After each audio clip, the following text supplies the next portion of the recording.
Ah salut, bienvenue chez Natende, enfin sur la chaîne de Natende. J'étais en train de lire un bouquin et j'étais en train de me dire justement que ce serait pas bête de faire un tutoriel pour les bouquins. Donc je vais vous proposer de faire je vais vous proposer un tutoriel pour confectionner un marque-page. Mais un marque-page récup, 100% récup, 100% voilà, écolo, on va dire entre guillemets. Puisqu'on va récupérer du tissu, des chutes de tissu pour faire ce marque-page. Donc je vous propose de faire ça tout de suite. C'est parti!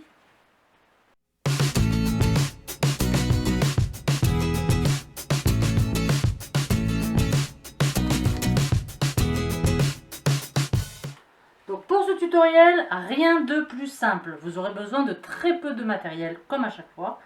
Vous aurez besoin de deux coupons de tissu. Un coupon qui fait 14 cm sur 18 cm et un autre que j'ai choisi uni qui fera 14 cm sur 8 cm. Donc ces deux coupons de tissu, on va pouvoir les assembler et c'est ce qui formera le corps de notre marque-page. Un petit bouton de décoration qui fait à peu près 2 cm et demi. Vous pouvez le choisir en bois, en plastique, comme vous voulez. Fantaisie aussi, parce qu'on en trouve des super sympas. Un petit peu partout sur le net. Donc voilà, un petit bouton qui viendra apporter la touche finale.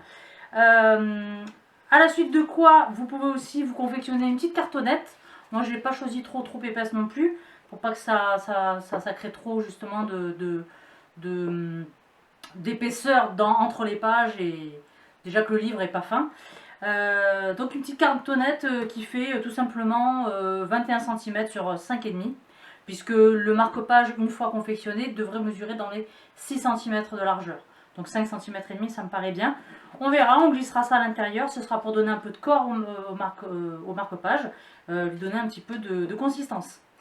Première étape, tout simple, on prend notre coupon. Alors c'est bien d'en choisir un uni et un imprimé pour vraiment casser et puis je trouve ça sympa d'essayer de trouver la couleur, les couleurs qui vont bien se marier, bien être coordonnées. Ce coupon là, nous allons les positionner du côté des 14 cm, endroit contre endroit sur le haut du coupon imprimé. Faites bien attention au sens des motifs. D'accord? Ne venez pas positionner le coupon uni en bas. C'est plutôt vers le haut. Donc vers le haut avec les motifs à l'endroit. Donc on vient positionner endroit contre endroit et on va venir piquer à 1 cm du bord. Une fois que c'est assemblé, que nous avons assemblé la partie imprimée, la partie unie, on vient le positionner sur l'endroit sur notre jeannette et on va venir avec le fer à repasser ouvrir la couture, c'est-à-dire la marge de couture, nous allons l'ouvrir en deux, la plier hop, envers contre envers, voilà.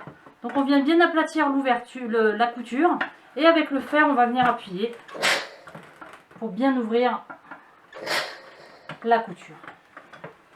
Une fois qu'on a ouvert nos coutures à l'aide du fer à repasser, nous retournons le coupon sur l'endroit et on va venir plier dans la longueur le marque-page endroit contre endroit et nous allons coudre à 1 cm du bord sur deux côtés, le haut et la grande longueur. Nous allons laisser ouvert le bas pour pouvoir le retourner par la suite. Alors une fois que nous l'avons retourné donc sur l'endroit après avoir dégarni les angles, nous avons cousu le bouton sur le devant. Attention de ne pas coudre avec le dos, hein. Sinon, sans quoi, vous ne pourrez pas glisser la cartonnette jusqu'au bout, ça risquerait de coincer avec la couture du bouton. Donc vraiment, coudre le bouton uniquement sur une seule face du marque-page. Une fois que nous avons cousu le bouton, nous glissons la cartonnette qui fera 5 cm et non pas 5,5 parce que 5,5 c'était trop large et ça ne passait pas. Donc je l'ai retaillée à 5 cm. On la glisse à l'intérieur. Une fois qu'on a glissé la cartonnette à l'intérieur, on va venir refermer l'ouverture du bas, soit à la machine, soit en faisant un point à la main, un point invisible. Donc hop, on replie vers l'intérieur comme une sorte d'ourlet, comme si on faisait l'ourlet d'un bas de manche. Et endroit contre endroit, comme ça, on va venir piquer au point invisible. Ou alors tout simplement venir coudre vraiment à 2 mm du bord pour refermer le marque-page. Voilà, donc voici donc un marque-page tout sympa, tout mignon, voilà, vraiment aux imprimés de l'été. Donc on peut vraiment personnaliser son marque-page par rapport à une saison, par rapport à ce qu'on est en train de dire. Il prend tout parfaitement sa place dans le bouquin. Que demander de plus? Donc je pense qu'il va pouvoir m'accompagner sur mes vacances. Écoutez, je vous souhaite une bonne journée. J'espère que ce tutoriel vous a plu. Vous avez vu, il n'est pas très compliqué, juste une couture pour associer deux tissus différents entre eux. On referme tout ça, une petite ouverture à la main avec un point visible, un bouton. Voilà, ça demande vraiment pas trop de technique. Et puis on arrive à faire des choses assez sympathiques. Donc si ce tutoriel vous a plu, n'hésitez pas à mettre un j'aime. Si vous avez des questions ou des suggestions, les commentaires sont faits pour ça. Vous pouvez aussi vous abonner à la chaîne si ce n'est pas déjà fait.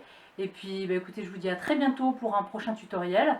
Je pense que le prochain tutoriel demandera un petit peu plus de matériel, mais honnêtement ce sera encore quelque chose de très simple et très mignon à faire. Je suis sûre que ça va vous plaire. Je vous souhaite une bonne journée et à très vite.